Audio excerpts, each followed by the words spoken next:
আমার কঠিন হলো, আমার সহজ হলো। আমি সায়নকে শুভেচ্ছা জানাই। আমাদের প্রজন্মের একটা ছেলে, সিপিএম আলটিমেটলি বুঝেছে যে শুধু পাকা চুলের নেতাদের নয়, একটু কম বয়সীদেরও টিকিট দিতে হবে।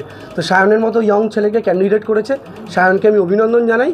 এবং সায়নের কাছে আমার একটা অনুরোধ রইল, ভাই জামানতটা দয়া করে বাঁচিও। তোমরা যদি জামানত বাঁচাতে পারো তাহলে আমাদের সুবিধা হয়। অর্জুন সিং আর দেবেন্দ্র অধিকারী আবার নতুন করে পদ্মফুলের দিকে হচ্ছে, কি বলবেন? ও ঠিক আছে, শুধু আসা যাওয়া, স্রোতে ভাষা, এরকম তো লেগেই থাকে। সেই জায়গা থেকে দাঁড়িয়ে উনি গেছেন, আবার এসছিলেন, চলে গেছেন, তারপর আবার এসছিলেন, আবার চলে গেছেন। ও কিছু মানুষ এরকম থাকেন, কিন্তু এই মানুষদের আর কোনো রাজনৈতিক বিশ্বাসযোগ্যতা সাধারণ মানুষের কাছে নেই। আমি শুনলাম আপনাদের কারোর কাছ থেকে, আমি খুব খুশি। আমি চাই আমার নামে আরও পোস্টার দিক। আমার যদি 10 জনে 9 জন চিনে থাকে, এরা একটু পোস্টার দিলে 10-এ 10 চিনে যাবে, আমার খুব ভালো হবে। ঠিক আছে, আজকে কেমন সাড়া পেলেন প্রচারে? আপনারাও তো ছিলেন, সারাদিন দেখেছেন মানুষের ভীষণ পজিটিভ ফিডব্যাক, মহিলাদের ভীষণ পজিটিভ ফিডব্যাক, ইয়ং জেনারেশনের ভীষণ পজিটিভ ফিডব্যাক। এবং আমরা যে যতদূর মনে করছি যে তমলুক তমলুক লোকসভার মধ্যে ময়না বিধানসভা থেকে আমরা ভালো ভোটে লিড একদম। আমি তো সংবাদ মাধ্যমের কাছে অনুরোধ করব, আপনারা দয়া করে বাচ্চার কী অবস্থা আপনারা একটু ঢুকুন, দেখুন আপনারা ঢুকতে পারেন কিনা, ঢুকে একটু দেখুন, টেলিকাস্ট করুন, সাধারণ বাংলার মানুষকে দেখান যে বিজেপি দখল করে রাখা জায়গার কি অবস্থা করে রেখে দিয়েছে, গণতন্ত্র কিভাবে হত্যা করছে, এই সব চিত্রগুলো দেখান বাংলার মানুষকে।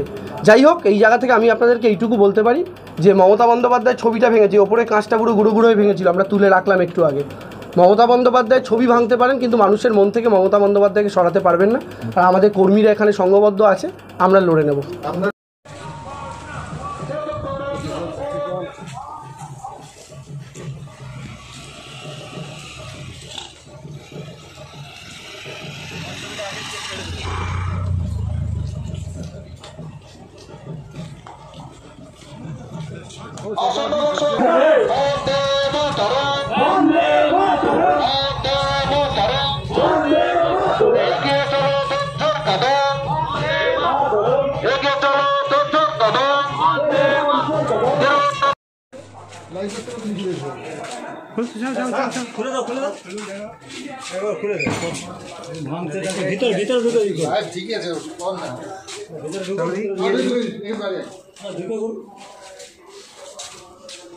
ভালো ছবি নেই, ভালো ছবি নেই।